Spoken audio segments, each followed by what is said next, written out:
Bone at last. You've laid all the ground. Hello and welcome to Rule of Three's video review for Untill Dawn, a choose-your-own-adventure game from Supermassive and Sony for the PlayStation 4. So, Until Dawn is in the same vein of games as Heavy Rain and Beyond Two Souls. There's probably others, but those are the two major players in this genre, in my opinion. For a quick recap of my feelings on those games, if you don't follow the blog or my other reviews like we did one for Beyond.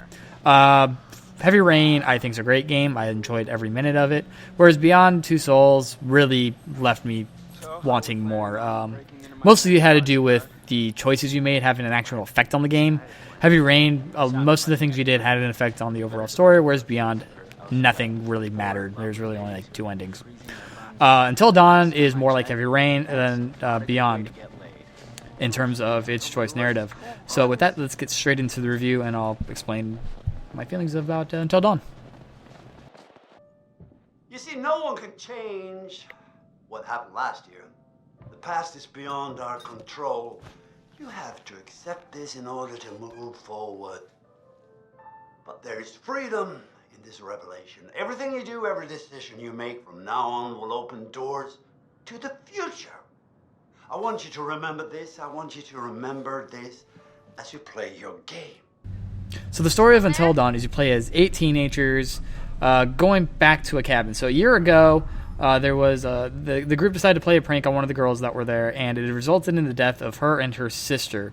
Nobody knows what happened to them other than they ran into the woods and never were seen again. The brother of the sisters invites everybody back to help him kind of finally get over the tragedy and for all of them to kind of get over it. So they go back to the cabin to have kind of one last huzzah. And obviously things just go wrong from there. I'm not going to get into the spoilers, but like I said, things go wrong. Overall, it was story-wise, it was okay. The characters I thought were actually really good. They're very B-movie trope, which is I think what that's what they said they were trying to do is kind of take the B-movie tropes and try to do with some more stuff with them, and it worked very well. The acting and voiceovers work is very good. And I enjoyed all the characters. There, all of them had a personality. I have feelings towards all of them. Some I wanted to die, some I wanted to live. Some, I just were annoyed by. I mean, I had feelings about all of them, which is a good thing. The story overall, it starts off pretty strong, and then it just gets weird. And the weird is just kind of a weird way. I don't know if it's quite good or bad. The game is basically split up into 3 arcs. The first arc is obviously all the friends getting back together, meeting, kind of introducing their characters, and setting up the danger. Act 2 is the first threat. The group is dealing with the first major threat that is in this area. And the second act deals with the major threat of the area, which is revealed later. While the first threat I thought was a good idea, the second threat gets a little too far-fetched in terms of kind of keeping it realistic. However, in terms of B-movie, it's great. I loved every moment of it. I thought the overall story for a B-movie was, pretty good, although, like I said, it got more and more intriguing, and unfortunately, once you found out what the major problem at this cabin was, it lost kind of that mystery, and that threat for me, it immediately became not as scary, because I knew what I was dealing with, I knew exactly what I was doing, and kind of what, how I was going to deal with it. Whereas the first act, they never really gave you a sound solution to the problem. The second act, they do. Or the third act, they end up giving you a full-blown solution. The other cool thing about the story of this game is it's very adaptive. People live, people die. Depending on your choices. Choices do affect almost everything. However, in the grand scheme of things, there's only about 13 series of choices that matter. And by series, I mean these are multiple choices that you make in kind of a series. It's Captain Lock of the Butterfly Effect, and basically these choices are logged and kind of tell you, okay, this is what happened, this is the effect, this is the other choice you made, and this is the final effect. And this is how pretty much it just, debates who lives and who dies. My first playthrough, I lost 2 people. I tried to, figure out what I did wrong, and I'm going to go back and try to see if I can save everybody and then kill everybody, because everybody can live and everybody can die. In terms of this being very cliche and B-movie, it takes heavy inspiration from Final Destination, Cabin in the Woods, even though that's more recent. I just kind of got that vibe from it.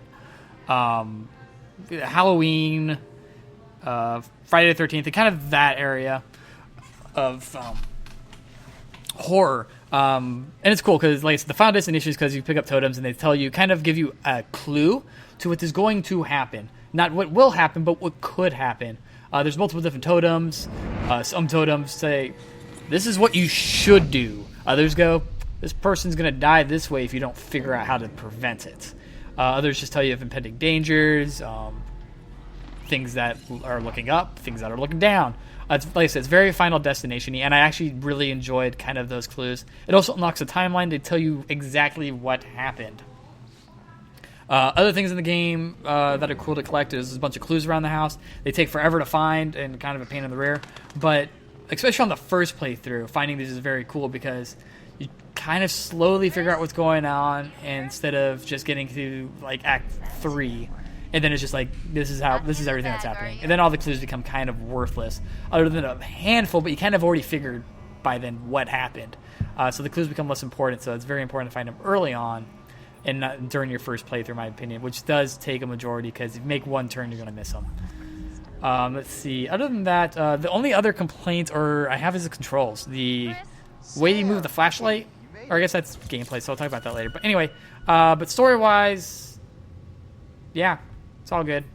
You know what, actually, I'm just going to combine the two. I'm now going to gameplay right away, mostly because the gameplay affects the story heavily, and I've already kind of started talking about with the totems and clues, because they relate to the story. So anyway, gameplay-wise, it's very simple. You just choose what choices you want, and that's pretty much it. You can look around the environment, click on things to obviously get out of the clues, which I talked about. The other cool thing is just, if you turn it on, you can see the percentage of people who chose what. And the game is heavy quick-time event, obviously. It's very simplified just because this is a heavy narrative-driven story.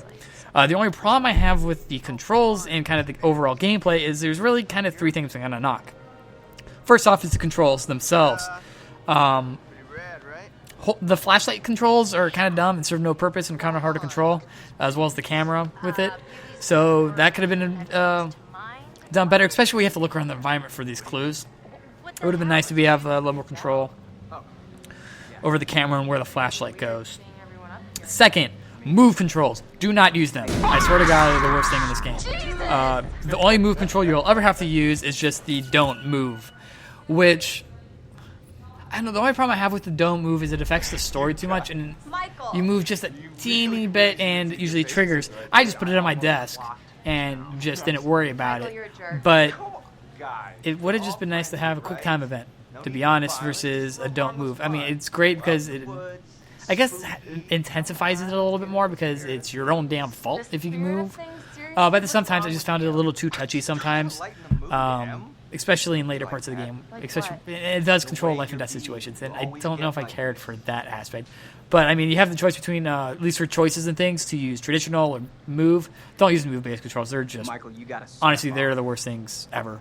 And the third thing I'm going to knock is, what was it? And the third thing I'm going to knock is the relationship status thing, because I have no idea what the hell that thing meant and did throughout the game. Like, the butterfly effect ones, you could easily tell what was going. But depending on your, like, conversations and how you treat people, like, your affection with them will go up and down. You have different, like, personality traits, like honesty, charitable, and all those. They didn't, at least not in my playthrough, I didn't notice any subtle difference other than a couple of butterfly choices. I don't know, because those are all based off of earlier choices that I can think of. Yeah. So I have no idea what the hell they were about, and they seem to have served no purpose, so I would have liked to see them maybe affect, because, I mean, they kept like, oh, if you talk bad to Chris, he's not going to like you anymore. Well, it turns out it's really just based off one choice, and that choice affects it later, not really your standing with them on that gauge. So it's just weird. I think they could have done more with that, but yeah. Excuse me? Pretty terrible. Other than the butterfly effect, that was fun. Anyway, that's it for the gameplay, so I guess I'll go into the verdict. See you up there, sweetie. Alright. Well, hello, friends and fans. It's beyond awesome to have you guys all back this year. First off, I gotta say, I am super excited to welcome all my pals back to the annual Blackwood Winter Getaway. All right, so Until Dawn is a good game. I've thoroughly enjoyed it. It is definitely a fun game, especially if you like horror games. In terms of like its competition, if you want to like compare it to Heavy Rain and Beyond Two Souls, I think it's better than both. I think the choices had more effect. I think the story was a little bit better than Heavy Rain's, and I like the characters more than in Heavy Rain. I'm giving Until Dawn a buy rating. I just thoroughly enjoyed the game. Like I said, I'm willing to go back and experiment and try to figure out kind of what happens when you do certain things. Like I said, the only downside to the story was just kind of the third act. Act 1 and Act 2 I thought were very strong, and then Act 3 kind of felt weak. But it got a little bit more intense in terms of the action and danger. So, yeah, there you go. So that's it for this review. The next review will be for Disney Infinity 3.0. I'm going to be playing Star Wars.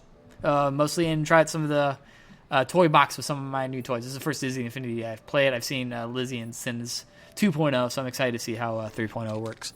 Mostly because it's Star Wars, and I love Star Wars. After that will be Phantom Pain, because I am all about Phantom Pain. I'm really, really excited for that one.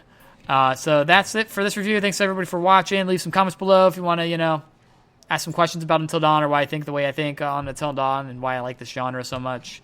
Check out rule3.com for all their updates on news, Let's Plays, and all that. The second episode of Star Wars, The Old Republic, should be going up soon-ish. Depends on how much time I have this weekend to get the second episode done. Like, it's easy. I just got to do the opening crawl. But anyway, like us on Facebook, Twitter. If you got a chance, check out our Patreon page. And if you can, please, please, please donate. Every dollar goes back into the site in the form of either giveaways or allowing me to get stuff out faster and quicker and motivation to do more. If not, it's fine. Everything on the site will always be free, even if you don't donate to Patreon. And that's it. So thanks for listening once again, everybody. And until next time, always remember to trust in the rule of 3.